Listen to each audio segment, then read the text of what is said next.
שלום לכולם, שמי זוהר רוני מחברת מימוני הנדסה, ובסרטון הבא נדגים איך בעצם להכניס מודלים לקואורדינטות בפרויקט הקמפוס. אז בואו נראה, יש לנו בענן מודל שנקרא מודל URS. המודל הזה אפשר למצוא אותו ב-Project Files TeamD פיתוח כבישים ותשתיות, ויש כאן תיקיית URS. כמובן שאתם לא יכולים לפתוח אותו, אתם יכולים רק לקשר אותו כלינק למודל שלכם, אבל זה המודל. בואו נראה מה השלבים ומה אנחנו צריכים לעשות כדי להכניס את המבנה שלנו לקואורדינטות ולמיקום האמיתי שלו בפרויקט. אז הדבר הראשון שאנחנו נעשה, יש פה מודל לדוגמה. אתם יכולים לראות, יש פה איזשהו לינק. הדבר הראשון שאתם רוצים לעשות זה בעצם להביא את ה-URS אליכם למודל. אז הנה, נלך שוב לתיקיית TeamD, פיתוח, URS, ופה אנחנו נעשה אותו בעצם Center to Center. זה לא ממש משנה בשלב הראשון איך אנחנו מכניסים אותו, אבל כדי שיבוא לנו ככה בצורה נוחה, נעשה אותו Center to Center.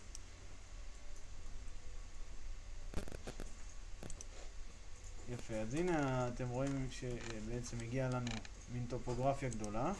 זה בעצם מתוך מודל ה-URS, זאת מפת המדידה של הפרויקט. והדבר הבא שאנחנו רוצים לעשות זה לייצר שני מבטים, מבט אחד בחתך ומבט אחד בתוכנית.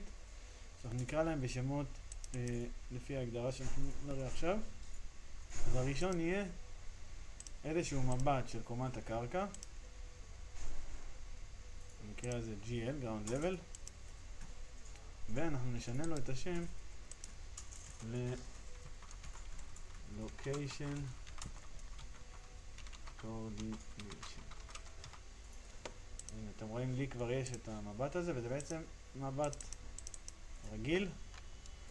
ומה שאנחנו רוצים לעשות במבט הזה זה ללכת ל-Visibility Graphics, Revit Links, ולהגדיר את מודל URS למבט ספציפי, מבט שנקרא, אתם יכולים לראות יש כאן כמה, Location Coordinations Buildings. לחץ על OK, ואנחנו נקבל פה, עושה זום אאוט, איזושהי תמונה כללית של כל הפרויקט עם קונטורים של המבנים, כולל המספר שלהם וה-0,0 של כל בניין. זה השלב הראשון. בשלב השני מה שאנחנו רוצים לעשות זה לייצר איזשהו חתך. ננסה לעשות חתך גדול, אחר כך אפשר להוריד אותו אם לא רוצים, לשמור אותו. החתך הזה אנחנו נצטרך להגדיל לו את עומק המבט, שכמובן יראה את ה-URS כמה שיותר, ונעבור אליו לרגע. ויש לנו כאן כמובן את ה-Crop View, נבטל אותו שנייה כדי שנראה את זה יותר טוב.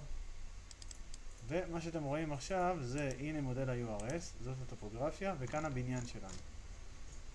זה הבניין. עכשיו אתם יכולים לראות שכשאני בוחר את מודל ה-URS, יש לו מפלס. זה המפלס.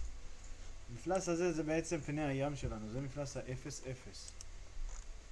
בואו נתקרב אליו, זה הדבר הזה. אם אני אבחר אותו, אתם רואים יש פה level אחד שנקרא C-Level. מה אנחנו צריכים לעשות? אנחנו לוקחים את המפלס הזה, ככה ממש גוררים אותו כלפי מטה, ועכשיו אני אתן קו מידה בין הקומת קרקע שלי, מפלס ה-0,0, לבין אותו מפלס. הערך שאני צריך להכניס פה הוא בעצם אותו ערך של 0,0 של המבנה שלי. אוקיי, אז איך אתם יודעים מה ה-0,0 שלכם? אז אם אתם אדריכלים אתם א' אמורים לדעת, אם לא אפשר לחזור רגע לתוכנית שמקודם הגדרנו ולחפש פה את המבנה שלכם, ואני רואה שלמשל פה 401 זה פלוס 343 90. עכשיו חשוב לשים לב באיזה יוניטס אתם עובדים.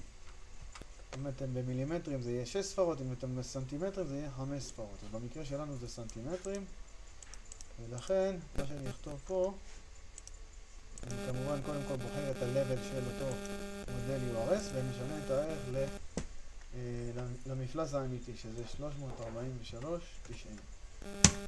Enter, והנה אתם יכולים לראות שהטופוגרפיה התיישבה לה פחות או יותר איפה שהמבנה שלי, אני יודע שזה הגיוני, וה-0,0 ירד למטה בדיוק באותו מרחק.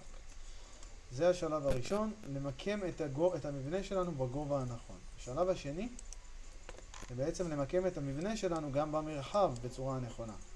אז זה המבנה שלי, זיהיתי שבתוכנית הוא פה, ולכן אני אקח את התוכנית, אגרור אותה פחות או יותר לכיוון, ואז אני אשתמש בכלים.